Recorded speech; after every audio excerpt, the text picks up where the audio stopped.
রসুল করিম সাল্লাল্লাহু আলাইহি ওয়াসাল্লাম বলে, শোনো ও মুসলমান, তোমরা তৈরি থাকো, আখিরি জামানার কিয়ামতের একটা আলামত হলো যে গজওয়াতুল হিন্দ প্রতিষ্ঠিত হবে। হিন্দুদের সাথে মালাউনদের সাথে মুসলমানদের একটা জিহাদ হবে, মুসলমানদের একটা যুদ্ধ হবে, যে যুদ্ধের নাম হলো গজওয়াতুল হিন্দ। সুনানে কিতাবের মধ্যে আসছে, সুনানের মধ্যে আসছে, রসুল করিম সাল্লাল্লাহু আলাইহি ওয়াসাল্লাম বলেন, আন আবি হুরায়রা রাদিয়াল্লাহু তাআলা আনহু قال ওয়াদানা রাসূলুল্লাহ সাল্লাল্লাহু আলাইহি ওয়াসাল্লাম, রসুল ডাক দিয়ে বলে গজওয়াতুল হিন্দ, ওয়াদানা রাসূলুল্লাহ সাল্লাল্লাহু আলাইহি ওয়াসাল্লাম গজওয়াতুল হিন্দ, রসুল ডাক দিয়ে বলে একটা যুদ্ধ প্রতিষ্ঠিত হবে, রসুল ওয়াদা দিয়েছেন যেটার নাম হবে গজওয়াতুল হিন্দ। ফাইন আদরাকতুহা, রসুল ডাক দিয়ে বলে, শোনো, ফাইন আদরাকতুহা ফি নাফসি ওয়া মালিহা, রসুল ডাক দিয়ে বলে তখন যদি আমি পাই তাহলে আমি সেই জান মাল দিয়ে আমি সেই যুদ্ধের মধ্যে আমি এরকম ভাবে অংশগ্রহণ করব। ওয়া ইন কুতিলতু কুনতা আফজালুশ শুহাদা ওয়া ইন রাজাতা ফাআবানা, আবু হুরায়রাতাল মুহাররম আও কামা ক্বালা আলাইহিস সালাতু ওয়াস সালাম। রাসূল করিম সাল্লাল্লাহু আলাইহি ওয়াসাল্লাম আরো বলেন যে আনিন নবী সাল্লাল্লাহু আলাইহি ওয়াসাল্লাম, রাসূল গজওয়াতুল হিন্দের মধ্যে বলেন, আইসবাতানে মিন উম্মতি আখরাজাহুমুল্লাহু মিনান নার, আমার দুই উম্মতের মধ্যে দুইটা দলকে জাহান্নাম থেকে ফিরিয়ে রাখা হবে। এর মধ্যে এক নাম্বার হলো আইসবাতানে তুকসুল হিন্দ, এক নাম্বার হলো যারা গজওয়ায়ে হিন্দের মধ্যে যারা অংশগ্রহণ করবে। দ্বিতীয় নাম্বার হলো রসুল ডাক দিয়ে বলে আইসবাতানে তাকুনু মা ঈসা ইবনে মারইয়াম, আর যারা ঈসা ইবনে মারইয়াম ঈসা আলাইহিস সালাতু ওয়াস সালামের সাথে যুদ্ধের মধ্যে যারা অংশগ্রহণ করবে, এই দুই দলকে আল্লাহ জাহান্নাম থেকে মুক্তি দিবে, জাহান্নাম থেকে আল্লাহ তাদেরকে ফিরিয়ে রাখবে। রসুল ডাক দিয়ে বলেন ফাইন আদরাকাতাইনে ফি নাফসি ওয়া মালিহা, যারা নিজের জান এবং মালের মাধ্যমে গজওয়াতুল হিন্দের মধ্যে যারা জিহাদ করবে, রসুল ডাক দিয়ে বলেন আফজালুশ শুহাদা, তারা শ্রেষ্ঠ শহীদ হবে। এই কারণে গজওয়াতুল হিন্দ যেই কোনো মুহূর্তে আবির্ভাব হতে পারে, গজওয়াতুল হিন্দ যেই কোনো মুহূর্তে এই রকম প্রতিষ্ঠিত হতে পারে, যেই কোনো মুহূর্তে এই জিহাদের ডাক আসতে পারে। কারণ গজওয়াতুল হিন্দ, হিন্দুস্তানের কাফেররা মুসলমানদের বিরুদ্ধে লেগে গেছে, মুসলমানদের উপর হামলা করার চেষ্টা করছে। বাংলাদেশের মধ্যে আপনারা দেখেছেন একজন মুসলমান বিচারককে হত্যা করেছে, তারা পায়ে পড়ে আমাদের সাথে যুদ্ধ করতে চায়। আল্লাহর কসম করে বলি, রসুলের হাদিস যদি সত্য হয়, এই জিহাদের ময়দানে যারা অংশগ্রহণ করবে আল্লাহ তাদেরকে বিজয় দান করে দিবেন। সম্মানিত মুসল্লিয়ান একরাম, মহান আল্লাহ সুবহানাহু ওয়া তাআলার দরবারে অসংখ্য অগণিত সহস্র শুকরিয়া আদায় করছি, যেই রব্বুল আলামিন আপনাকে আমাকে দয়া করে, মায়া করে, মোহাব্বত করে, ভালোবেসে সুস্থ এবং সবল অবস্থায় রেখে হায়াত তয়্যিবা দান করে পবিত্র জুমার নামাজ আদায় করার উদ্দেশ্যে তার পবিত্র ঘর মসজিদের মধ্যে আসার বসার তৌফিক দান করেছেন। এজন্য সেই মহান মালিকের দরবারে কালিমাতু শুকর আদায় করছি। সকলেই একবার জবান খুলে বলি আলহামদুলিল্লাহ। অসংখ্য অগণিত দুরুদ ও সালাম আকায়ে নামদার তাজদারে মদিনা মুহাম্মদ মুস্তাফা আহমদ মুস্তাফা সৈয়দুল কৌনাইন ইমামুল মুরসালিন ওয়াল মুজনবিন আফতাব নবুয়ত শমসুল হিদায়ত বদরুদ্দুজা সাহিবুন নালাইন সাহিবুস সাকালাইন সাহিবুল মিম্বার সাহিবুস সরায়া সাহিবুল আম্বিয়া সাহিবুল মি'রাজ জনাবে মুহাম্মদুর রাসূলুল্লাহ সাল্লাল্লাহু আলাইহি ওয়াসাল্লামের উপর আমরা রসুল করিম সাল্লাল্লাহু আলাইহি ওয়াসাল্লামের পবিত্র হিজরত সম্পর্কে আলোচনা করতেছিলাম। রসুল করিম সাল্লাল্লাহু আলাইহি ওয়াসাল্লাম কুবায় অবস্থান করে এবং কুবার মধ্যে কুবা মসজিদ নির্মাণ করে রসুল করিম সাল্লাল্লাহু আলাইহি ওয়াসাল্লাম যখন মদিনাতুল মুনাওয়ারার দিকে রওনা দিলেন, তো বনু সালেমের অসংখ্য অগণিত আনসার সাহাবীরা রসুল করিম সাল্লাল্লাহু আলাইহি ওয়াসাল্লামের উটের চারদিকে তারা বেষ্টন করেছিল। আমরা ধারাবাহিক রসুলের সিরাত সম্পর্কে আলোচনা করতেছিলাম। পূর্বের আলোচনার বিষয় নতুন করে অবগত করার আমার মনে হয় আপনাদেরকে আর প্রয়োজন নেই, যেহেতু ধারাবাহিক আলোচনা। তো মসজিদে কুবা নির্মাণ করে মসজিদে কুবা থেকে যখন রসুল মদিনাতুল মুনাওয়ারার দিকে রওনা দিলেন, আমরা গত সপ্তাহে বলেছিলাম মদিনা থেকে মসজিদে কুবা হলো 6 মাইল দূরে। কত মাইল? 6 মাইল দূরে। তো রসুল করিম সাল্লাল্লাহু আলাইহি ওয়াসাল্লাম যখন মদিনাতুল মুনাওয়ারার দিকে রওনা দিলেন, তো রসুল করিম সাল্লাল্লাহু আলাইহি ওয়াসাল্লাম তার উটের মধ্যে তার পিছনে হযরতে আবু বকর সিদ্দিক রাদিয়াল্লাহু তাআলা আনহুকে বসাইলেন এবং মদিনাতুল মুনাওয়ারায় প্রবেশ করার পর সর্বপ্রথম রসুল করিম সাল্লাল্লাহু আলাইহি ওয়াসাল্লাম জুমার নামাজ আদায় করলেন, যা ইসলামের প্রথম জুমায় মদিনাতুল মুনাওয়ারা প্রবেশ করেই রসুল আদায় করলেন। এটা হলো প্রথম জুমা। মক্কার মধ্যে রসুল জুমা পড়াইতে পারেন নাই। মদিনাতুল মধ্যে যখন ঢুকলেন স্বাধীনভাবে মদিনার মানুষদেরকে নিয়ে রসুল জুমার নামাজ আদায় করলেন। অতঃপর রসুল আবু বকরকে ডাক দিলেন, আবু বকর, তুমি আমার উটের পিছনে উঠো, তুমি আমার উটের পিছনে উঠো। রসুল করিম সাল্লাল্লাহু আলাইহি ওয়াসাল্লামকে আবু বকর বললেন, না ইয়া রাসূলুল্লাহ, আমি তো আপনার ড্রাইভার, আমি আপনার, আপনি হলো আমার গাড়ির মালিক। সুবহানাল্লাহ কইবেন না? আমি হলো কি? ড্রাইভার। তো ড্রাইভার পিছনে থাকে না সামনে থাকে? আওয়াজ দেন, ঘুমায় গেছেন? ড্রাইভার পিছনে থাকে না সামনে থাকে? বাংলাদেশের ড্রাইভার মনে হয় পিছনে থাকে। কোথায় থাকে? সামনে। তো আবু বকর সামনে বসলেন, রসুল পিছনে। যখন মদিনাতুল মুনাওয়ারার মধ্যে রসুল ঢুকবে, মদিনার মানুষ তো আগে কখনো রসুলকে দেখেন নাই। এইরকম ফেসবুক ছিল না যে ছবি তুলে পাঠিয়ে দিব আমরা তারা চিনব। তারা রসুলকে চিনতেন না, কে রসুল। এখন তারা দ্বিধাদ্বন্দ্বের মধ্যে পড়ে গেল যে সামনের জন রসুল না পিছনের জন রসুল, কারণ দুইজনকে দেখতে হুবহুব একই রকম দেখা যাচ্ছে। কারণ আবু বকর রসুলের রঙে এইভাবে রঙ্গিত হয়েছিল, আল্লাহর রঙে এইভাবে রঙ্গিত হয়েছিল যে আবু বকরকে রসুলকে বুঝাই যাচ্ছে না।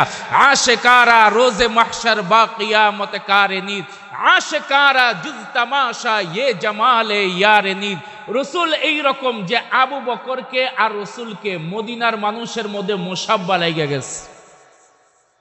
একদল কয় মনে হয় সামনের জন রসুল, আরেক দল কয় না মনে হয় পিছনের জন রসুল, আরেক দল কয় না যে সামনের জনে একটু মুরব্বি মুরব্বি লাগে, বোঝা যায় সামনের জনেই রসুল হইল। কারণ আবু বকর রসুলের রঙে এইভাবে রঙ্গিত হয়েছিল।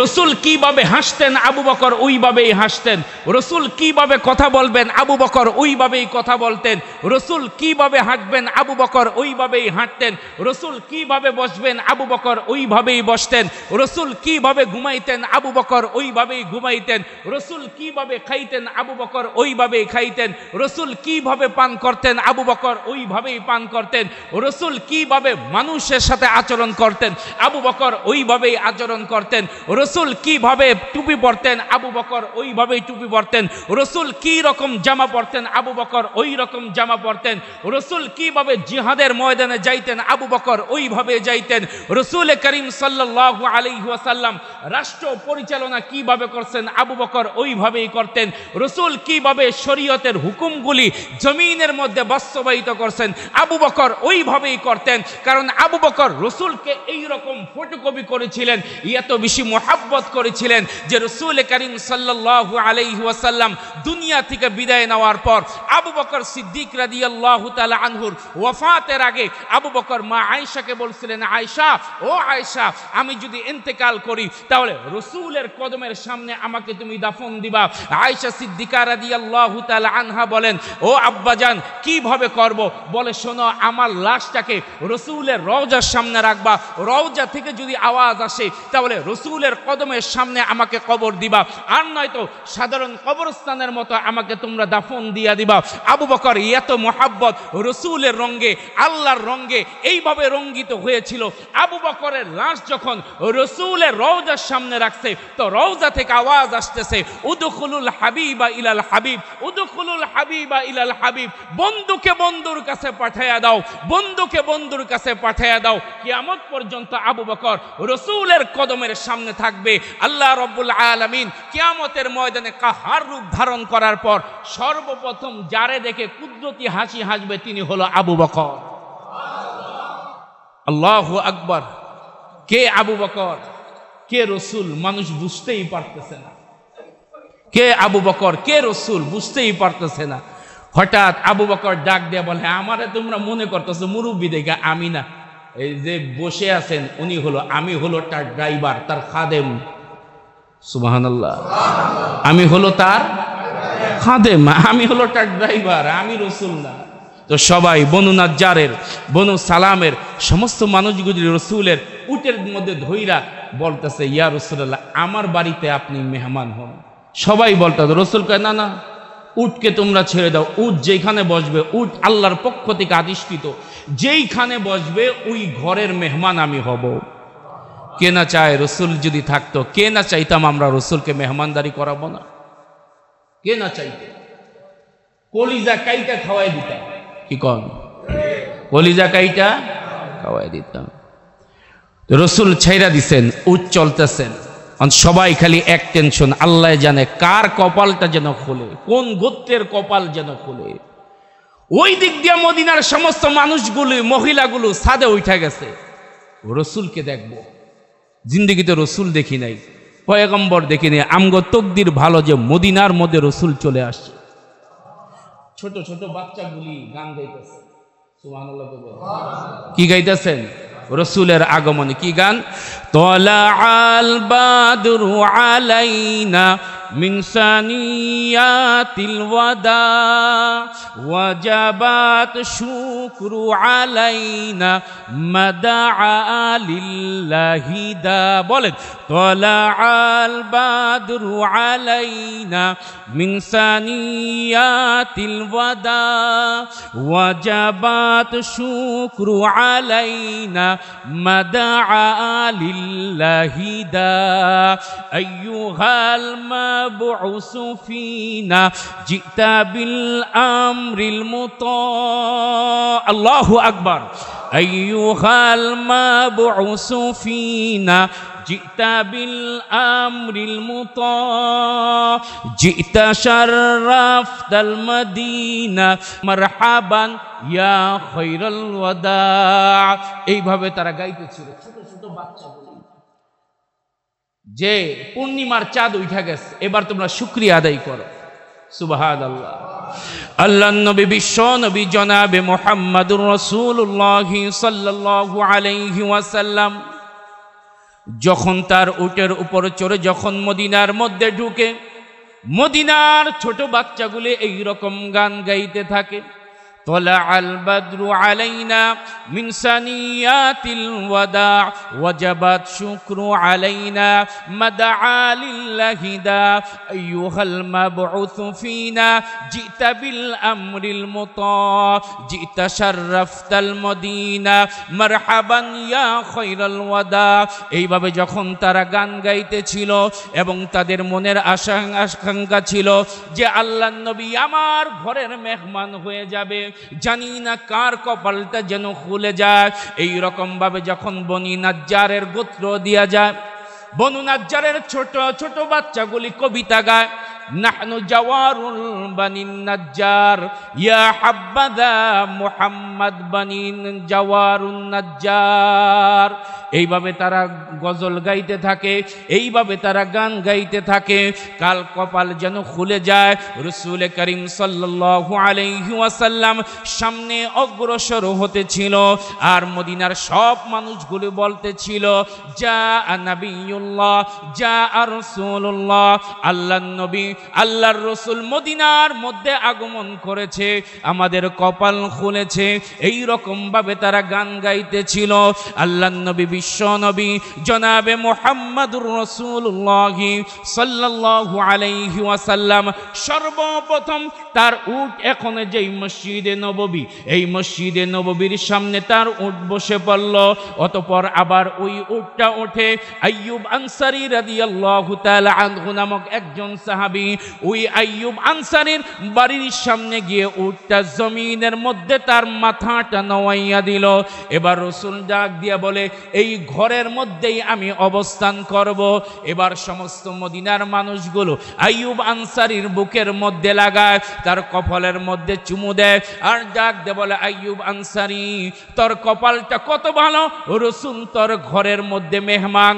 আইয়ুব আনসারী ডাক দিয়ে বলে, এই ঘরের মালিক আমি না, বরং এই ঘরের মালিক স্বয়ং রাসূল নিজে। এই ঘরের মালিক আমি না। তোমরা যে আমার এতদিন জানো আইয়ুব আনসারী দুইতলা ঘরের মালিক, না না, আমি এই ঘরের মালিক না, এই ঘরের মালিক রাসূল নিজে। সুবহানাল্লাহ। এই ঘরের মালিক আমি না, এই ঘরের মালিক রাসূল, এর দলিল আমার কাছে আছে। সুবহানাল্লাহ। আইয়ুব আনসারী যখন ঘরের মধ্যে গেলেন, আইয়ুব আনসারী রাদিয়াল্লাহু তাআলা আনহু একটা দলিল নিয়ে ঘুরতেছে। রাসূল ডাক দিয়ে বলে, আইয়ুব আনসারী তোমার কাছে আমার ভাই তুব্বা হিমিয়ারির আজ থেকে 1000 বছর আগে যে চিঠি আমার নামে দলিল আদিল্লা, এই ঘরের এটা দাও। আইয়ুব আনসারী ডাক দেখি, ইয়া রাসূলুল্লাহ আমার হাতে যে দলিল আদিল্লা চিঠি এটা আপনি জানলেন কিভাবে? আইয়ুব আনসারীর রাসূল ডাক দেখো, জিব্রাইল মাত্র কইছে তুমি চিঠি নিয়ে ঘুরতেছো। সুবহানাল্লাহ কইবেন না? তুব্বা হিমিয়ারিকে রাসূলের আজ থেকে 1000 বছর আগে, রাসূল দুনিয়ার মধ্যে আসার আগে 1000 বছর আগে একজন বাদশা ছিলেন, নাম হলো তুব্বা হিমিয়ারি। ওই তুব্বা হিমিয়ারি সারা পৃথিবী তিনি ঘুরতেন এবং তার শান শৌকত দেখাইতেন। হাজার হাজার প্রায় 400 তাওরীত জবর ইনজিলের আলেম নিয়ে ঘুরতেন, হাজার হাজার সোলজার নিয়ে ঘুরতেন, তার শান শৌকত দেখাইতেন। যখন মক্কাতুল মুকাররমার মধ্যে আসলেন, মক্কাতুল মুকাররমার মধ্যে আসার পর দেখে মক্কার একজন মানুষ তার শান শৌকত দেখার জন্য আসে না। তুব্বা হিমিয়ারি ডাক দিয়ে বলে, কি ব্যাপার, একটা মানুষ আমাকে দেখতে আসলো না, কারণটা কি? বলে, কেন দেখতে আসবে? মক্কার মধ্যে এমন একটা ঘর আছে, আল্লাহর ঘর, এই ঘর দেখার জন্য সারা পৃথিবীর মানুষ আসে, আপনার কাছে তাদের আসার দরকার নাই। তুব্বা হিমিয়ারি বলল, যেই ঘরের কারণে মানুষ আমার শান শৌকত দেখতে আসে না, এই ঘরকে আমি ধ্বংস করে দেব। তো আল্লাহ পাক তারে আসমানি আযাব দিলেন, রক্তের বমি দিলেন, এমন বমি এত দুর্গন্ধ মানুষ তার সামনে যেতে পারত না। সারা পৃথিবীর দামি দামি ডাক্তার দেখাইলো, কিন্তু এই রোগ কেউ ধরতে পারে না। তো তাওরীতের আলেম 400 আলেমকে জিজ্ঞাসা করলো, তোমরা বলো আমার এই অবস্থার কারণ কি? বলে, আপনি কি মনে মনে কোনো খারাপ চিন্তা করছিলেন? করছিলাম যে এই কাবা ঘরকে আমি ধ্বংস করে দিব। জোরে কোন নাউজুবিল্লাহ। কাবা ঘরকে কি করে দিব? কাবার মালিককে আওয়াজ দিয়া বলেন। ভারতের এক হিন্দু পান্ডা বলছে কাবা দখল করব। নাউজুবিল্লাহ ভাষায় কয়েন, কি দখল করব? কথা কয় না। ওরা মুসলমানদের ইতিহাস জানে না। কথা কোন, ওরা মুসলমানদের ইতিহাস জানে না। কাবা দখল করতে আসছিল, কাবা দখল করতে আসছিল হাতি বাহিনী। তো রব্বুল আলামিন ছোট ছোট পাখির মাধ্যমে আল্লাহ পাক তাদেরকে ধ্বংস করে দিয়েছিল। এইভাবে ধ্বংস করেছিল, তাদের নাম নিশানা আল্লাহ পাক পৃথিবী থেকে উৎখাত করে দিয়েছিল। এমন পাখি, ছোট্ট পাখি, যার ঠোঁটের মধ্যে পাথর ছিল, পায়ের মধ্যে পাথর ছিল, ওই পাথর যখন নিক্ষেপ করা হয়েছিল মাথা দিয়ে ঢুকছিল, পায়খানার রাস্তা দিয়ে বের হয়ে গিয়েছিল, তাদের চিহ্ন আল্লাহ দুনিয়ার বুক থেকে মিটিয়ে দিয়েছিল। তো যারা আজও যারা বলে মুখ দিয়ে, চামড়ার মুখ দিয়ে বের করে ফেলে, কাবা দখল করলেই মুসলমান এই রকম ভাবে নাস্তানাবুদ হয়ে যাবে, তাদের জানা দরকার এই ইসলাম এটা দুনিয়ার মধ্যে কোনো বানোয়াট কোনো ধর্ম না, বরং এই ধর্মর মূল উৎপত্তি হলো আরশে আজিম থেকে। আল ইয়াউমা আকমালতু লাকুম দীনাকুম ওয়া আতমামতু আলাইকুম নি'মাতি ওয়া রাদিতু লাকুমুল ইসলাম দীনা ইন্নাল দীনা ইনদাল্লাহিল ইসলাম। ইসলাম এটা কোনো বানোয়ার ধর্ম না, এই ধর্ম একমাত্র আল্লাহ রাব্বুল আলামিন মুসলমানদের জন্য পরিপূর্ণ করে দিয়েছেন। এটা আমাদের জন্য নির্ধারণ করেছে। ইতিহাস সাক্ষী, যারা কাবার উপর হাত দিতে গেছে আল্লাহ তাদেরকে ধ্বংস করে দিয়েছে। আওয়াজ দিয়া বলবেন সেই আল্লাহ এখনো আছে না নাই? ইতিহাস এরা জানে না, মুখে যা আসে তাই কয়। কথাগণ ঠিক না? মুখে যা আসে তাই বলে। রাসূল করিম সাল্লাল্লাহু আলাইহি ওয়াসাল্লাম, দেখেন ভালো করে বুঝেন, রাসূল করিম সাল্লাল্লাহু আলাইহি ওয়াসাল্লাম তুব্বা হিময়ারি কি কইছে যে কাবা কি করুন? তাওরীতের 400 আলিম কয় তাড়াতাড়ি নিয়ত পরিবর্তন করেন, নয়তো দুনিয়ার কোনো ডাক্তার আপনারা বাঁচাইতে পারবো না। আপনি যতই টাকা পয়সার মালিক হন, ক্ষমতাধর হন না কেন, কেউ আপনাকে বাঁচাইতে পারবে না। তাড়াতাড়ি আপনি তওবা করেন। তাড়াতাড়ি তওবা করতে দেরি, মানে নিয়ত পরিবর্তন করছে খালি আল্লাহ ভুল হয়েছে মাফ করে দেন, সাথে সাথে বমি বন্ধ, দুর্গন্ধটা বন্ধ, অসুস্থতা বন্ধ, ভালো হয়ে গেছে। নিয়ত করছে আল্লাহ মক্কার প্রত্যেকটা মানুষকে আমি স্বর্ণ দেব আর একটা করে রেশমি কাপড় দিব। তো হাদিয়া দিয়া এবার তারা তখন তার মদিনাতুল মুনাওয়ারা ছিল না, নাম ছিল ইয়াসরিব। নাম ছিল কি? ইয়াসরিবে দিকে রওনা দিছে 400 আলেম।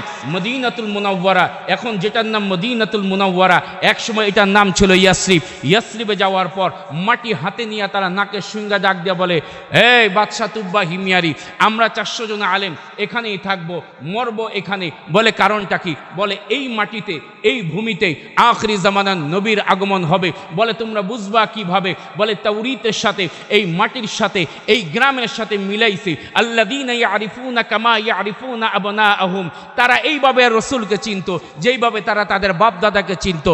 বলে তাই নাকি? বলে হ্যাঁ। বলে তাহলে এক কাজ করো, তুব্বা হিময়ারি ওই 400 আলেমের জন্য ঘর বানিয়ে দিছে। একটা ঘর বানিয়েছিল 2 তালা। কয় তালা? তুব্বা হিময়ারি ওই 2 তালা ঘর বানাইয়া বলছে যে এই ঘরটা আমি যদি বাঁচি, শাহিদতু আন্না মুহাম্মাদুর রাসূলুল্লাহ, যদি আমি বাঁচি, যদি রসুল পর্যন্ত হায়াত পাই, তাহলে আমি তার কাছে অবশ্যই কালেমা গ্রহণ করব এবং তার আসার আগেই আমি তার উপর ঈমান আনলাম এবং তার সাথে জিহাদে আমি অংশগ্রহণ করব জান এবং মাল দিয়া।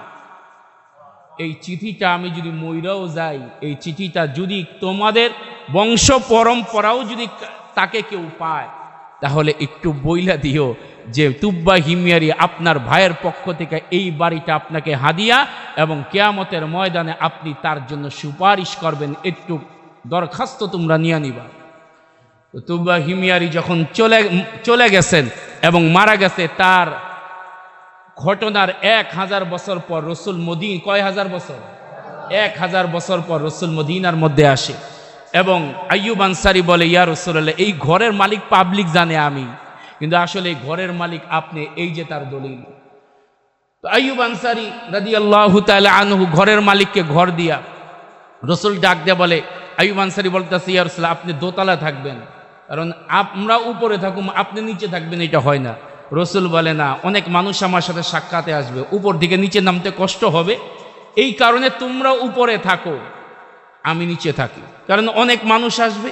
রাসূল করিম সাল্লাল্লাহু আলাইহি ওয়াসাল্লাম মদিনায় যাওয়ার পর ইহুদি খ্রিস্টানরা পাগল হয়ে গেছে, কারণ তারা একটু আশা করত যে শেষ নবী বনি ইসরাইলের মধ্যে আসবে। তো শেষ নবী আসছে কোন বংশে? কুরাইশ বংশে। কথা কোনা কোন বংশে? এখন এরা রসুলের বিরুদ্ধচারণ আরম্ভ করছে, ওই দিক দিয়া কুফফার আর এই দিক দিয়া মদিনার ইহুদিরা। ওই দিক দিয়া কুফফার আর এই দিক দিয়া মদিনার। একটা কথা মনে রাখবেন, ইহুদি খ্রিস্টান তারা কখনোই মুসলমানদের বন্ধু হতে পারে না। তারা কখনোই মুসলমানদের, ওয়ালা তাজিদান্না আশাদ্দান নাসি আদাওয়াতাল লিল্লাযীনা আমানুল ইয়াহুদা ওয়ান নাসারা। আল্লাহ নিজে বলেন, ইহুদি আর খ্রিস্টানরা তোমাদের চূড়ান্ত পর্যায়ে দুশমন, এরা কখনোই তোমাদের ভালো চায় না, এরা কখনোই তোমাদের। দেখেন না, ভারত আমগো গায়ে পইরা আমগো লগে ঝগড়া করতে চায়, কথা কয় না? ভারত আমাদের গায়ে পইরা কি করতে চায়? ঝগড়া করলে আমরা মনে হয় দায় গো ছাইরা দিমু। জোরে কন, প্রস্তুত তো সবাই? হ্যাঁ, প্রস্তুত তো? অতি সত্তর গাজওয়ায়ে হিন্দের সুবাতাস আমরা নাকের মধ্যে পাচ্ছি। যেই কোনো মুহূর্তে গাজওয়াতুল হিন্দ প্রতিষ্ঠা কায়েম হয়ে যেতে পারে। ও মুসলমান, প্রস্তুত আছেন তো ইনশাআল্লাহ? রাজি আছেন ইনশাআল্লাহ?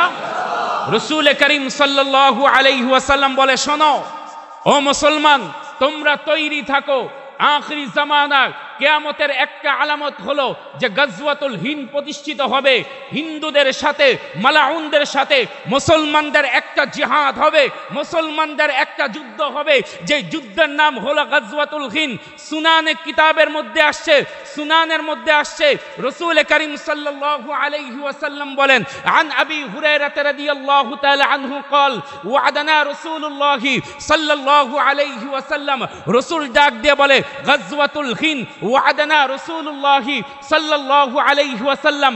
গাজওয়াতুল হিন্দ, রাসূল ডাক দিয়ে বলে একটা যুদ্ধ প্রতিষ্ঠিত হবে। রাসূল ওয়াদা দিয়েছেন যেটার নাম হবে গাজওয়াতুল হিন্দ। ফাইন আদরাকতুহা, ফাইন আদরাকতুহা, রাসূল ডাক দিয়ে বলে, শোনো, ফাইন আদরাকতুহা ফি নাফসি ওয়া মালিহা, রাসূল ডাক দিয়ে বলে তখন যদি আমি পাই তাহলে আমি সেই জান মাল দিয়ে আমি সেই যুদ্ধের মধ্যে আমি এরকম ভাবে অংশগ্রহণ করব। ওয়া ইন কুতিলতু কুনতা আফজালুশ শুহাদা ওয়া ইন রাজাতা ফাআবানা। আবু হুরায়রাতুল মুহাররম আও কামা ক্বালা আলাইহিস সালাতু ওয়াস সালাম। রাসূল করিম সাল্লাল্লাহু আলাইহি ওয়াসাল্লাম আরো বলেন যে আনিন নবী সাল্লাল্লাহু আলাইহি ওয়াসাল্লাম, রাসূল গাজওয়াতুল হিন্দের মধ্যে বলেন, আইসবাতানে মিন উম্মতি আখরাজাহুমুল্লাহু মিনান নার। আমার দুই উম্মতের মধ্যে দুইটা দলকে জাহান্নাম থেকে ফিরিয়ে রাখা হবে। এর মধ্যে এক নাম্বার হলো আইসবাতানে তুকজুল হিন্দ, এক নাম্বার হলো যারা গাজওয়ায়ে হিন্দের মধ্যে যারা অংশগ্রহণ করবে। দ্বিতীয় নাম্বার হলো রাসূল ডাক দিয়ে বলে আইসবাতানে তাকুনু মা ঈসা ইবনে মারইয়াম, আর যারা ঈসা ইবনে মারইয়াম ঈসা আলাইহিস সালাতু ওয়াস সালামের সাথে যুদ্ধের মধ্যে যারা অংশগ্রহণ করবে, এই দুই দলকে আল্লাহ জাহান্নাম থেকে মুক্তি দিবে, জাহান্নাম থেকে আল্লাহ তাদেরকে ফিরিয়ে রাখবে। রাসূল ডাক দিয়ে বলেন, ফাইন আদরাকাতাইনে ফি নাফসি ওয়া মালিহা, যারা নিজের জান এবং মালের মাধ্যমে গাজওয়াতুল হিন্দের মধ্যে যারা জিহাদ করবে, রাসূল ডাক দিয়ে বলেন আফজালুশ শুহাদা, তারা শ্রেষ্ঠ শহীদ হবে। এই কারণে গাজওয়াতুল হিন্দ যেই কোনো মুহূর্তে আবির্ভাব হতে পারে, গাজওয়াতুল হিন্দ যেই কোনো মুহূর্তে এই রকম প্রতিষ্ঠিত হতে পারে, যেই কোনো মুহূর্তে এই জিহাদের ডাক আসতে পারে। কারণ গাজওয়াতুল হিন্দ, হিন্দুস্তানের কাফেররা মুসলমানদের বিরুদ্ধে লেগে গেছে, মুসলমানদের উপর হামলা করার চেষ্টা করছে। বাংলাদেশের মধ্যে আপনারা দেখেছেন একজন মুসলমান বিচারককে হত্যা করেছে, তারা পায়ে পড়ে আমাদের সাথে যুদ্ধ করতে চায়। আল্লাহর কসম করে বলি, রাসূলের হাদিস যদি সত্য হয়, এই জিহাদের ময়দানে যারা অংশগ্রহণ করবে আল্লাহ তাদেরকে বিজয় দান করে দিবেন। আল্লাহ তাদেরকে কি দিবেন? এটা আল্লাহ এবং রাসূলের ওয়াদা। সুবহানাল্লাহ। এটা রাসূলের ওয়াদা যে তোমাদেরকে আল্লাহ বিজয় দান দিবেন, বিজয় করবেন আল্লাহ তোমাদেরকে। রাসূল করিম সাল্লাল্লাহু আলাইহি ওয়াসাল্লাম গাজওয়ায়ে হিন্দের ব্যাপারে বলেন, তার আলামত সম্পর্কে বলে, শোনো, এই গাজওয়ায়ে হিন্দের মধ্যে যারা আবির্ভাব হবে, যারা অংশগ্রহণ করবে, আল্লাহ পাক তাদেরকে শ্রেষ্ঠ শহীদের মর্যাদা দান করবে। গাজওয়ায়ে হিন্দে যারা অংশগ্রহণ করবে আল্লাহ রাব্বুল আলামিন তাদেরকে জাহান্নামের আগুন থেকে হেফাজত করবে। গাজওয়ায়ে হিন্দে যারা অংশগ্রহণ করবে আল্লাহ রাব্বুল আলামিন তাদেরকে জান্নাতের উঁচু মাকাম দান করবে। গাজওয়ায়ে হিন্দের মধ্যে যারা অংশগ্রহণ করবে তারা ঈসা আলাইহিস সালাতু ওয়াস সালামের সঙ্গের সাথী হবে, তারা ইমাম মাহদির সঙ্গের সাথী হবে। গাজওয়াতুল হিন্দ এটা আবির্ভাব হবে। রাসূল ডাক দিয়ে বলছে, যখন তোমরা অংশগ্রহণ করবে জান মাল দিয়া তোমরা জিহাদের মধ্যে অংশগ্রহণ করবা, মনে রাখো আল্লাহ তোমাদেরকে বিজয় দান করবে। এটা রাসূলের ওয়াদা ছিল। রাসূল ডাক দিয়ে বলে, শোনো, খোরাসান থেকে, বর্তমান আফগানিস্তান থেকে একটা দল বের হবে যাদের মাথায় কালেমা খচিত, কালো কালেমা খচিত, তাদের মাথার মধ্যে এই রকম ভাবে কালেমার এই রকম ভাবে পতাকা থাকবে। তারা অন্ধকার জগৎকে আলোকিত করবে। তারা খোরাসান থেকে বের হবে, তারা এই রকম ভাবে খোরাসান থেকে বের হয়ে হিন্দুস্তানের সাথে গাজওয়ায়ে হিন্দের মধ্যে তারা অংশগ্রহণ করবে। ওই জিহাদ যদি তোমরা পাও তাহলে তোমরা অংশগ্রহণ করো।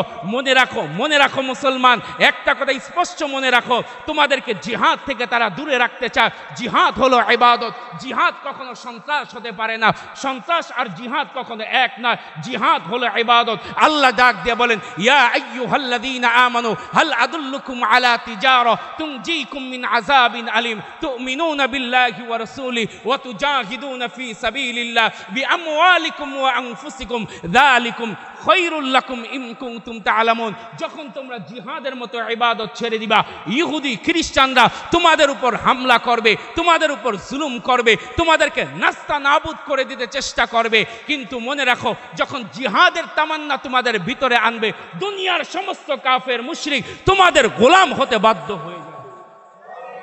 দুইটা কারণে আজকে আমরা সারা পৃথিবীর মধ্যে লাঞ্ছিত। মুসলমানদের সংখ্যা কম না বেশি? তারপরও মুসলমান কেন মাইর খায়? এর কারণ হলো দুইটা কারণে।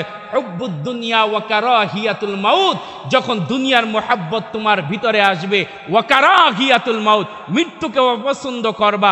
আচ্ছা বলেন তো, মৃত্যুকে অপছন্দ করলেই বুঝি মরণ আসবে না? কথা কয় না। এখানে কে আছে যে আমরা মরণকে পছন্দ করি? কেউ করে, কিন্তু মৃত্যু হবে কি হবে না? কথা কয় না, হবে কি হবে না? ওই মৃত্যু যেহেতু হবে, তাহলে যেন গাজওয়ায়ে হিন্দের মধ্যে শহীদ হয়ে হই। ইনশাআল্লাহ রাজি আছি না নাই? ওই জিহাদ যদি কায়েম হয়ে যায়, আমরাও ছাড়ার পাবলিক না। আলহামদুলিল্লাহ, রসুলের একটা আলামত, তখন সমস্ত মুসলমান একত্রিত হয়ে যাবে। আপনারা দেখেছেন গত কয়েকদিন আগে ডক্টর ইউনূস সমস্ত উলামায়ে কেরাম, সমস্ত দলের মানুষদেরকে, ধর্মের মানুষদেরকে একত্রিত করেছে। হিন্দুরাও বলেছে হ্যাঁ তারা পায়ে পড়ে করতেছে। আপনারা জানেন চিন্ময়ী নামক একজন ইসকনের এক পান্ডা, এই রকম ভাবে তার জন্য হিন্দুরা বলছে যদি দরকার হয় তারা মুসলমানদের কুটি কুটি মারবে, তোমরা মারবা, আমরা আঙ্গুল চুমু। কথা কয় না, আমরা আঙ্গুল চুমু। কথা কয় না।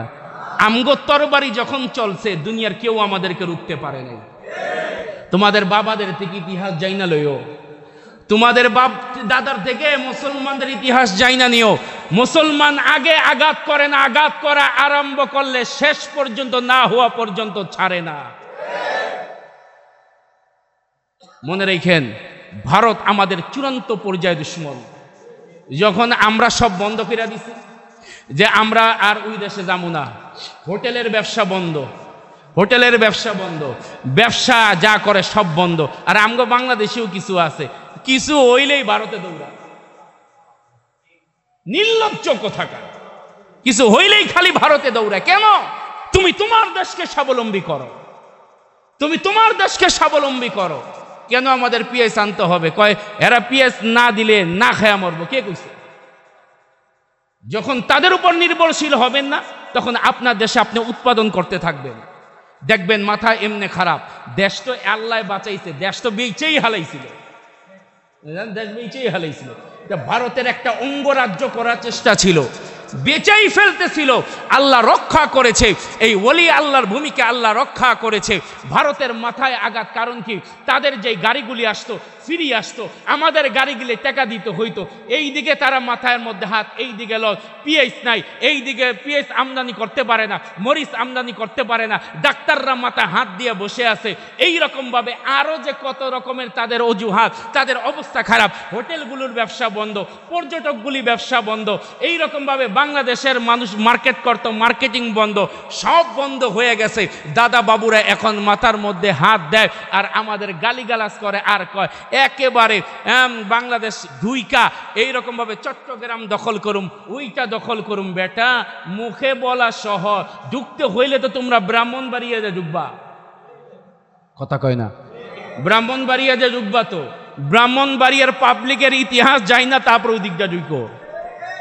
আমার ব্রাহ্মণবাড়িয়ার মাশাল্লাহ, আমার দেশের ব্রাহ্মণবাড়িয়ার মুসলমান মাশাল্লাহ, তারা একেবারে পিডানের মধ্যে এক নাম্বার। কথা কয় না। মিডিয়ার মাধ্যমে যাবে তো, ব্রাহ্মণবাড়িয়ার মুসলমান প্রস্তুত থাকেন। আগে আপনারা করবেন, তারপর ঢাকায় ঢুকার আগে তারপর খবর আছে। গজওয়াতুল হিন্দের ডাক আসতেছে, গজওয়াতুল হিন্দের গ্রাম নাকের মধ্যে আসতেছে। মুসলমানদেরকে আবার তৈরি হতে হবে। এরা চাইতেছে ব্রাহ্মণবাড়িয়ার যে বর্ডার, ওই দিকটা ঢুকার জন্য। আল্লাহর কসম করে বলি, আমাদের দরকার নাই। কারণ মুসলমানদের ইমানের অন্তরের মধ্যে, যার অন্তরের মধ্যে আল্লাহর জিকির আছে, ওই অন্তরটা জিন্দা, ওই ইমানটা জিন্দা। যাদের অন্তরের মধ্যে আল্লাহ নাই, ইমান নাই, এরা হলো মুর্দা। লাখো কোটি ভারতীয় মালাউনদের বিরুদ্ধে মুসলমান ব্রাহ্মণবাড়িয়া ব্রাহ্মণবাড়িয়ার মুসলমানরাই যথেষ্ট। ব্রাহ্মণবাড়িয়ার মুসলমানই এরা খালি মানুষ খালি ব্রাহ্মণবাড়িয়ার মুসলমানদের বকেরা ঝগড়া করে, দেখো এরা সবার আগে আছে ইনশাআল্লাহ। আল্লাহ কবুল করুক, জোরে কোন আমিন। এই গজওয়াতুল হিন্দ যদি কায়েম হয়ে যায়, পালাইবেন না অংশগ্রহণ করবেন? সত্যি অংশগ্রহণ করবেন তো ইনশাআল্লাহ? এই জিহাদের ময়দানে অংশগ্রহণ করতে রাজি আছি তো ইনশাআল্লাহ? আল্লাহ কবুল করুক, জোরে কোন আমিন। ওই দিক দিয়ে মুসলমান ইহুদিরা রসুলকে জ্বালানি আরম্ভ করলো। মক্কায় রসুলকে জ্বালাইছে কারা? কাফেররা। জোরে বলেন কারা? আর মদিনার মধ্যে জ্বালাইতেছে কারা? একদল ইহুদি ডাক দিয়ে বলে, আরে বেটা, আমাদের কাছে তো তাওরীত আছেই, তো আমরা একটু টেস্ট করি না যে মুহাম্মদ 1 নাম্বার রসুল না 2 নাম্বার রসুল? আপনারা কি বলেন, আমার রসুল 1 নাম্বার না 2 নাম্বার? জোরে কন। খালি 1 নাম্বার না, 1-এর উপর 1। কথা কয় না? যেই জায়গার মধ্যে সন্দেহ করলেও ঈমান থাকবে না। কথা কোন ঠিক না? ওয়াজ বেশি গরম হয়ে গেছে গা? গরম এখন হইতে হইব, বহুত ঠান্ডা ছিল। 16-17 বছর বহুত ঠান্ডা করে রাখছে। ওয়াজে উঠছি, হুজুর এই ওয়াজ করতে পারবেন, এই করতে পারবেন। নেতা উঠছে, উঠাই বাস, নেতা মাইক নিয়ে গেছে, কিছু করার নেই। সামসা কতগুলি এক লগে আইছে, স্টেজের মধ্যে উঠাই কয় বিসমিল্লাহির রহমানির রহিম। ওই হালা বিসমিল্লাহও পড়তে পারে না। কথা কয় না? কেউ পড়তে পারে না, বিসমিল্লাহও পড়তে পারে না। হ্যাঁ, আবার দাঁড়ায় কতক্ষণ ওয়াজ করে, আবার আমরা ওয়াজ কম জানি না। কথা কোন ঠিক না? আমি তো সেদিন আমার এক মাহফিলের মধ্যে বলছি, আমার বয়ানের মধ্যে কোনো নেতা আনবেন, উল্টা পাল্টা কইব, থাপ্পড় দিয়ে ফালাই দুম নেতারে। ওয়াজের গুল্লি মারি মিয়া। ওরা আলহামদুলিল্লাহ, আমি 3 ঘন্টা ওয়াজ করছি। আলহামদুলিল্লাহ, আমার একটা অভ্যাস আছে, আমি 2-3 ঘন্টা ওয়াজ করি। 3 ঘন্টা ওয়াজের মধ্যে নেতা একটা আইসা কয়, না হ্যাঁ গেলে তারপর কথা কম দুইটা। এ থাক, পারো না বিসমিল্লাহ বলতে, পারে না আউযুবিল্লাহ পড়তে, আবার উঠে আবার ওয়াজ করতে। শখ কত বেটা, তুই নেতাগিরি কর, ওয়াজ করতে হোকা। কথা কোন ঠিক না? তুমি নেতার মতো থাকবা। তো ওই দিকটা ইহুদিরা রসুলকে খোঁচাইতেছে। এবার রসুল কিছু ইহুদি একত্রিত হয়ে ডাক দিয়ে বলে, এক কাজ করি, কি করা যায়? তো রসুল করিম সাল্লাল্লাহু আলাইহি ওয়াসাল্লাম তো 1 নম্বর পয়গম্বর। রসুলের কাছে একজন পরবর্তী তিনি সাহাবী হয়েছেন, একজন ইহুদি আলেম আব্দুল্লাহ ইবনে সালাম রাদিয়াল্লাহু তাআলা আনহু। তিনি চিন্তা করলেন, শুনছি তাওরীতের মধ্যে সব মিল পাইছি, উনি কি 1 নাম্বার না 2 নাম্বার, এবার একটু টেস্ট করে দেখব। তো উনি খেজুর পারতেছিলেন। কি পারতেছিলেন? তো খেজুর নিয়া, ওই খেজুরের ছড়া শুনছে আল্লাহর নবী মদিনার মধ্যে আসে, খেজুরের ছড়া নিয়ে কান্দে করে রসুলের দরবারে চলে আসে, খেজুর রাহে নাই। তো তিনি মনে মনে চিন্তা করলেন, দেহি বেচারা কি বলে, আগে শুনি, তারপর পরে ডিসিশন নিব। কারণ তার যত আলামত দেখা যায়, প্রত্যেকটা আলামতে বোঝা যায় উনি আখিরি জামানার পয়গম্বর। জোরে কন্যা সুবহানাল্লাহ। কারণ আমার রসুলকে আল্লাহ পাক কিছু আলামতই দিয়ে দিচ্ছেন। রসুলকে দেখার পর অনেক কাফের কালেমা পড়ে মুসলমান হয়ে গেছে। ফালাম্মা সামি'তু রাসূলুল্লাহ সাল্লাল্লাহু আলাইহি ওয়াসাল্লাম উলকিয়া ফি কলবিল ইসলাম, রসুলকে দেখার পর কালেমা পড়ে মুসলমান। কয় এই চেহারার মানুষ কখনো মিথ্যাবাদী হইতে পারে না। জোরে কন্যা সুবহানাল্লাহ। হযরতে আব্দুল্লাহ ইবনে সালাম রাদিয়াল্লাহু তাআলা আনহু রসুলের চারদিকে ঘুরে আর রসুলকে অবলোকন করে। আব্দুল্লাহ ইবনে সালাম সমস্ত আলামতগুলি মিলানের পর এইবার আব্দুল্লাহ ইবনে সালাম রসুলের একটা হাদিস শোনার পর তার বোধগম্য হয়ে যায় এই মানুষটা কখনো মিথ্যা বলতে পারে না। রসুল সাধারণ মানুষদেরকে বুঝাইতেছে, ওয়াজ করতেছে, ইয়া আইয়ুহান নাস আফসুস সালাম ওয়া আত'ইমুত তাআম ওয়া সাল্লু বিল-লাইলি ওয়ান-নাসি বিন-নিয়াম তাদখুলুল জান্নাতা বিস-সালাম। রসুল মানুষদেরকে বলতেছে, ও মানুষ, আফসুস সালাম, একে অপরকে তোমরা সালাম দাও, ভ্রাতৃত্ব বন্ধন হবে। বড়রা ছোটকে সালাম দাও, ছোটরা বড়দেরকে সালাম দাও। এই রকম ভাবে সালামের প্রচলন করো। যেই এলাকার মধ্যে, যেই রাষ্ট্রের মধ্যে সালাম থাকবে, সালাম হলো আমার মালিকের একটা নাম হলো সালাম। ওই সালাম এলাকার মধ্যে যত হবে, ওই এলাকার মধ্যে, ওই পরিবারের মধ্যে আল্লাহর রহমত ততই নাজিল হবে। রাসূল বলতেছেন আফসুস সালাম, তোমরা একে অপরকে সালাম দাও। স্বামী স্ত্রীর মধ্যে কোনো মিল নাই, রাসূল ডাক দিয়ে বলে সমাধানের একটা পথ হলো ঘরের মধ্যে ঢোকার সাথে সাথে সালাম দাও। সালাম আল্লাহ রব্বুল আলামিন ওই সংসারের মধ্যে আল্লাহ বরকত দান করে দিবেন। নেতারা যত জনগণকে সালাম দাও, জনগণ নেতাদেরকে সালাম দাও, ছাত্ররা ওস্তাদদেরকে, ওস্তাদরা ছাত্রদেরকে, মুরব্বীরা ছোটদেরকে, ছোটরা মুরব্বীদেরকে, এই রকম ভাবে ইমাম মুসল্লিদেরকে, মুসল্লি ইমামদেরকে, এই রকম ভাবে সবাই সবাইকে সালাম দিতে থাকো। সালাম যদি দাও আল্লাহর রহমত তোমাদের উপর নাজিল হবে।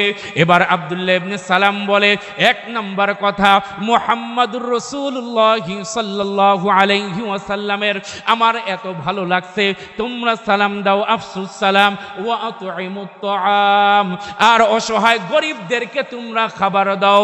ওয়াসাল্লু বিল্লাইলি ওয়ান নাসি নিয়াম, আর মানুষ যখন ঘুমায়া যায় রাতের গভীরে তোমরা আল্লাহর দরবারে নামাজে দাঁড়াইয়া যাও।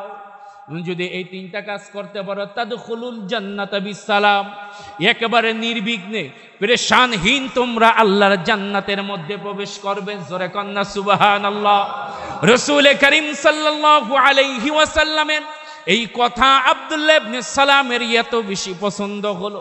আবার রাতের বেলা চিন্তা করে তিনটা প্রশ্ন করব, যদি উত্তর দিতে পারে তাহলে কালেমা পড়ব। পরের দিন আব্দুল্লাহ ইবনে সালাম রাসূলের একেবারে কাছে গিয়ে ডাক দিয়ে বলে, ইয়া রাসূলুল্লাহ, তিনটা প্রশ্ন করব, উত্তর দিতে পারে এই মুহূর্তের মধ্যে কালেমা গ্রহণ করব। রাসূল ডাক দিয়ে বলে, তুমি কি আব্দুল্লাহ ইবনে সালাম না? বলে কিভাবে চিনলেন? বলে তুমি আসার আগেই জিবরাইল খবর দিছে এবং তোমার প্রশ্নের উত্তর স্বয়ং আল্লাহ রব্বুল আলামিন জিবরাইলের মাধ্যমে আমার কাছে পৌঁছাইয়া দিছে। আব্দুল্লাহ ইবনে সালাম ডাক দিয়ে বলে, ইয়া রাসূলুল্লাহ। রাসূল বলে, তোমার প্রশ্ন কি তাও বলতে পারবো? আব্দুল্লাহ ইবনে সালাম কয়, না, আমি আগে প্রশ্ন করি, আপনি উত্তর দেন। বলে, এক নাম্বার আপনি বলেন, যদি সত্যিকারের পয়গম্বর হন আপনি বলতে পারবেন এক নাম্বার কিয়ামতের প্রথম আলামত কি? দ্বিতীয় নাম্বার হলো জান্নাতের মধ্যে প্রথম আল্লাহ পাক কি দিয়া বান্দারে নাস্তা করাবে, কি দিয়া ব্রেকফাস্ট করাবে, কি দিয়া আল্লাহ পাক সর্বপ্রথম আল্লাহ পাক খাওয়াইবে। তৃতীয় নাম্বার সন্তান, মেয়ে অথবা ছেলে কখন বাবার মতো হয়। এই তিনটা প্রশ্নের উত্তর দিতে পারলে আমি একজন তাওরীতের আলেম, আমি একজন ইহুদি আলেম আব্দুল্লাহ ইবনে সালাম, আমি ওয়াদা দিলাম আপনার হাতে হাত রেখে কালেমা পড়ে মুসলমান হব। রাসূল ডাক দিয়ে বলে, আরে এই প্রশ্নের উত্তর তো আল্লাহ আগেই আমাকে জানিয়ে দিয়েছেন। বলে, তোমার এক নাম্বার প্রশ্নের উত্তর শোনো, পূর্ব থেকে পশ্চিম দিকে, পূর্ব থেকে একটা আগুন বের হবে পশ্চিম দিক পর্যন্ত, সমস্ত মানুষদেরকে হাঁকাইয়া একত্রিত করবে, এটা হলো কিয়ামতের প্রথম আলামত। আব্দুল্লাহ ইবনে সালাম বলে, ওকে, কি ঠিক, রাইট, কি হইলে আমরা কি বলি? রাইট বা ওকে, এটাই তো বলি। বলে, হ্যাঁ ঠিক আছে। এবার দ্বিতীয় নাম্বার তোমার প্রশ্নের উত্তর হলো, সর্বপ্রথম জান্নাতের খাবার কি হবে? সর্বপ্রথম জান্নাতের মূল খাবার হবে মাছের কলিজার একটা বাড়তি একটা অংশ আছে, ওই অংশ দিয়ে আল্লাহ পাক আদম থেকে নিয়ে কিয়ামত পর্যন্ত সমস্ত মানুষকে আল্লাহ পাক ওই কলিজার বাড়তি যে অংশ, ওই অংশ দিয়া, ওই অতটুক অংশ দিয়া সারা দুনিয়ার মানুষকে আল্লাহ পাক ব্রেকফাস্ট করাইবে। আল্লাহ বুঝেন মাছটা কত বড়, মাছটা কত বড় হবে। আল্লাহ পাক সর্বপ্রথম এটাকে, জান্নাতের আলোচনা তো আগেও করছে, এটার দিকে যাওয়া আমার মাকসাদ না। তো প্রথম ব্রেকফাস্ট কি হবে বলেন না? মাছের কলিজার বাড়তি অংশ, মাছের কলিজার বাড়তি অংশ দিয়া আল্লাহ পাক সারা দুনিয়ার মানুষকে খাওয়াইবে। আর খালি কলিজা খাইলে হইব, একটু রুটি হইলে ভালো হয় না? কথা কয় না, রুটি হইলে ভালো হয় না। আল্লাহ পাক পুরা দুনিয়ার মাটিকে আল্লাহ রুটি বানাইয়া দিবে। কেন?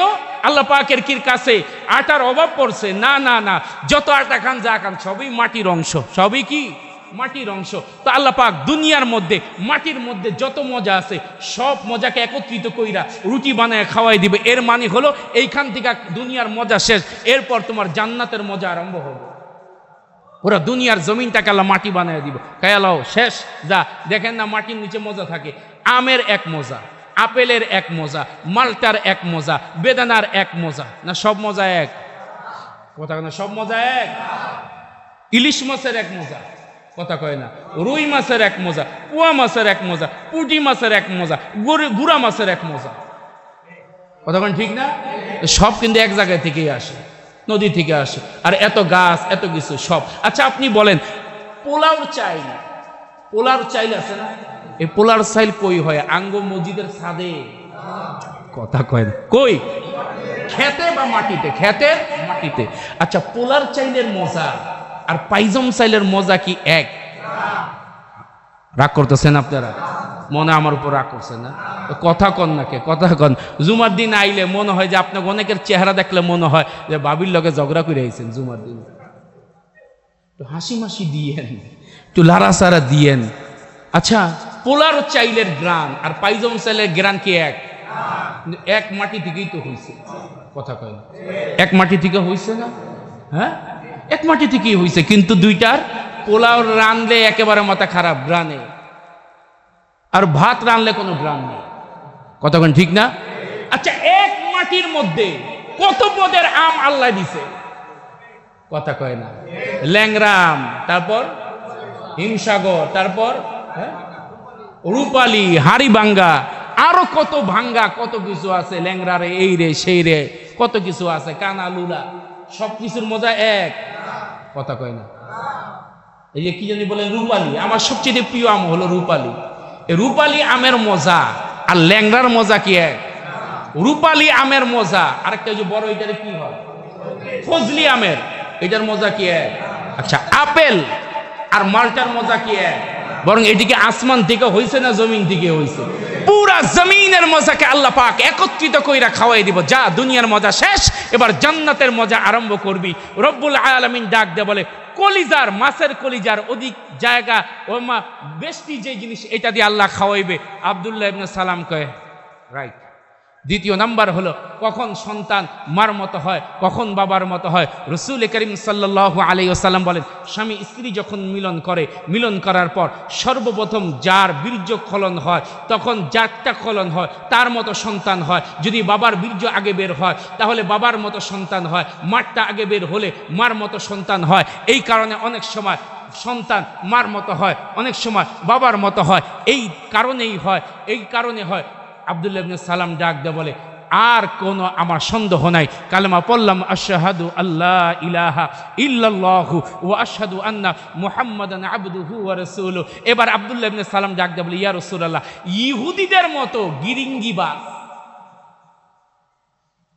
কথা কয় না কি কি গিরিঙ্গিবাজ আর চাটুকার একটাও নাই। চাটুকার বুঝেন তো? আব্দুল্লাহ ইবনে সালাম বলে ইয়া রাসূলুল্লাহ, আপনি এক কাজ করেন, আমি পলায়া থাকি, আপনি ইহুদিদেরকে ডাক দেন। ডাক দেওয়ার পর তাদেরকে আগে আমার ব্যাপারে জিজ্ঞাসা করবেন আমি কেমন, দেখবেন এরা কি কয়। আর আমি কালেমা গ্রহণ করছি এটা শোনার পর তারা কি কয়। তা আব্দুল্লাহ ইবনে সালামের ঘরে লুকায় রেখা ইহুদিদেরকে ডাক দেয়, বলে এই ইহুদিরা, তোমাদের মাঝে যে আব্দুল্লাহ ইবনে সালাম লোকটা কেমন? উনি ভালো, উনার বাপ ভালো, উনার 14 গোষ্ঠী ভালো, অনেক বড় আলেম, অনেক ভদ্র মানুষ, নম্র মানুষ, আমাদের একজন তাওরীতের অনেক বড় আলেম। রাসূল ডাক দিয়ে বলে এই মিয়া, যদি আব্দুল্লাহ ইবনে সালাম কালেমা গ্রহণ করে তোমরা কি কালেমা গ্রহণ করবো? সব কয়টা ওইটা ডাক দেখো, মল্লও আব্দুল্লাহ ইবনে সালাম কালেমা গ্রহণ করতে পারবে না। কারণটা কি? বলে আমরা সাধারণ জনগণ আপনার চক্করে পড়ে কালেমা পড়তে পারি, উনি তো তাওরীতের একজন আলেম, উনি কোশ্চিন কালো কালেমা গ্রহণ করবে না। রাসূল ডাক দেখো যদি করে না করবো না, আপনি কইলই হইবনি। ওই মুহূর্তে আব্দুল্লাহ ইবনে সালাম বাহির হয়ে ডাক দেয় বলে আমি কালেমা পড়লাম, রসুলের উপর ঈমান আনলাম, তোমরাও ঈমান আনো। এবার এরা ঘুরা ডাক দেখা, ওইও খারাপ, ওর বাপেও খারাপ, ওর দাদাও খারাপ, ওর 14 গোষ্ঠী খারাপ, ওর চরিত্র ভালো না, ওই অভদ্র, ওই আমগো আলেম না। আব্দুল্লাহ ইবনে সালাম ডাক দেখো, দেখছেন ইয়া রাসূলুল্লাহ, দেখছেন না কইলাম না, এইটাই ইহুদি আর খ্রিস্টানরা মুসলমানদের চূড়ান্ত পর্যায়ে দুশ্মন। এটা চূড়ান্ত পর্যায়ে মাথায় রাখতে হবে। দেশ নিয়ে চূড়ান্ত পর্যায়ে আমাদের নিয়ে এই রকম দেশ নিয়ে অনেক ষড়যন্ত্র হচ্ছে। মুসলমানদেরকে জাগতে হবে। যেই মুখোশ পরেই তোমরা আসো না কেন, ইনশাআল্লাহ বাংলাদেশের মুসলমান কিভাবে রুখতে হয়, জালেমকে উৎখাত করতে হয়, কিভাবে জালেমদেরকে শিক্ষা দিতে হয়, এটা মুসলমান, বাংলাদেশের মুসলমান শিখে গেছে। যেই রূপ ধারো না কেন, প্রত্যেকটা রূপে তোমাদেরকে প্রতিরোধ করা হবে ইনশাআল্লাহ। রাজি আছি না ইনশাআল্লাহ?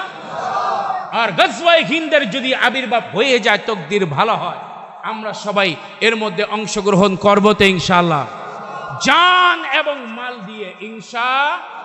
জোরে বলেন, জান এবং মাল দিয়ে কি করব? প্রতিরোধ করবো ইনশাআল্লাহ। আল্লাহ পাক আমাদের সকলকে গজওয়ায়ে হিন্দের সেই জিহাদের মধ্যে অংশগ্রহণ করার তৌফিক দান করুক।